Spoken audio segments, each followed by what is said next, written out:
Hello बच्चों, let's see this question. The question says the Young's modulus of steel is twice that of brass. Two wires of same length and of same area of cross section, one of steel and another of brass, are suspended from the same rope. If we want the lower ends of the wires to be at the same level, then the weight added to the steel and brass wires must be in the ratio of। तो हमें एक steel wire दे रखा है, एक brass wire दे रखा है, दोनों को सेम रूप से लटकाया गया है। ये स्टील वायर, ये ब्रास वायर। अब दोनों पर हम कुछ लोड टांगेंगे। क्योंकि दोनों का यंग्स मॉडुलस डिफरेंट है। Young's modulus of steel brass के यंग्स मॉडुलस से 2 गुना है, तो दोनों की लेंथ में अलग अलग चेंज आएगा।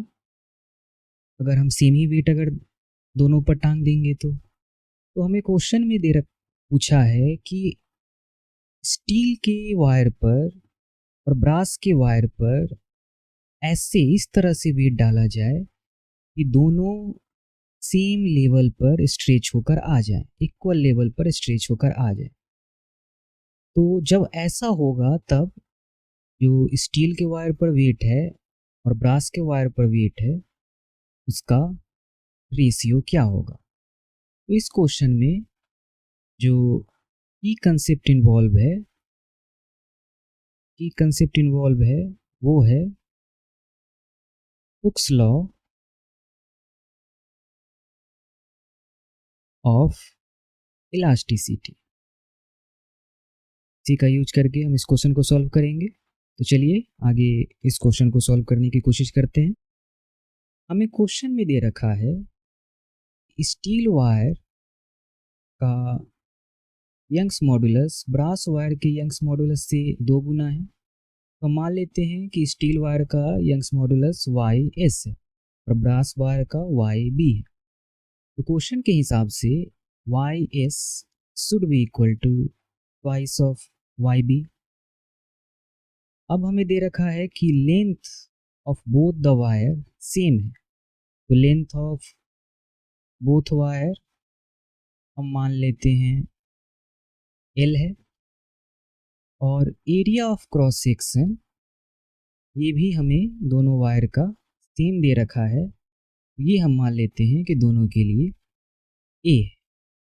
हम मान लेते हैं कि स्टील वायर पर हमने WS वेट हैंग किया है, टांगा है, और ब्रास वायर पर हमने WB वेट टांगा है। तो WS वेट टांगने से स्टील वायर में जो चेंज इन लेंथ आता है उसे हम डेल्टा S मान लेते हैं और ब्रास वायर में जो चेंज इन लेंथ आता है उसे डेल्टा B मान लेते हैं। तो हमें delta LS should be equal to delta LB यही करना है, और ये जब होगा तब हमें फाइंड आउट करना है कि WS डिवाइडेड बाय WB ये क्या होगी। तो चलिए आगे हम हुक्स लॉ अप्लाई करते हैं। According to Hooke's law, force applied divided by cross sectional area A should be equal to Young's modulus multiplied by change in length divided by original length। तो यहाँ से चेंज इन लेंथ हमारा हो गया FL divided by AY। चलिए इस equation का use करते हैं और change in length in steel wire find out करते हैं। तो ये हो जाएगा F जो कि हमने WS मान लिया है, length L divided by area of cross section A multiplied by Young's modulus YS। और YS की वैल्यू हमारी है ट्वाइस ऑफ YB। ये वैल्यू पुट कर लेते हैं, WS multiplied by L divided by A multiplied by 2YB। Similarly, change in length in brass wire ये हमारा हो जाएगा W B multiplied by original length divided by cross section area multiplied by Young's modulus of brass wire. तो ये हमारा first equation हो गया, change in length in steel wire. ये हमारा second equation, change in length in brass wire. इन दोनों को डिवाइड करके हमें फाइंड आउट करना है कि W S divided by W B क्या होगा। चलिए आगे फाइंड आउट करते हैं। इन दोनों इक्वेशंस को इक्वेट करके हम फाइंड आउट करेंगे W S divided by W B. चलिए आगे स्लाइड में हम इन दोनों इक्वेशन को इक्वेट करते हैं।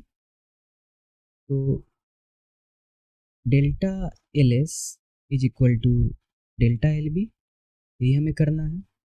डेल्टा एल एस की वैल्यू हमने फाइंड आउट की है W S multiplied by L divided by 2a Y B, और ये इक्वल हो गया W B multiplied by L divided by A Y B. तो यहाँ से हम देख सकते हैं कि एल को डिवाइड कर लेगा, वाई बी को डिवाइड कर लेगा, और ए को डिवाइड कर लेगा। तो यहाँ से हमारा W S divided by W B ये आ जाएगा 2। तो हमारा फाइनल आंसर हो गया W S is to W B is equal to 2 is to 1। ये हमारा ऑप्शन नंबर बी है। तो ऑप्शन नंबर बी हमारा करेक्ट ऑप्शन होगा। Hope you understood it well. Best of luck.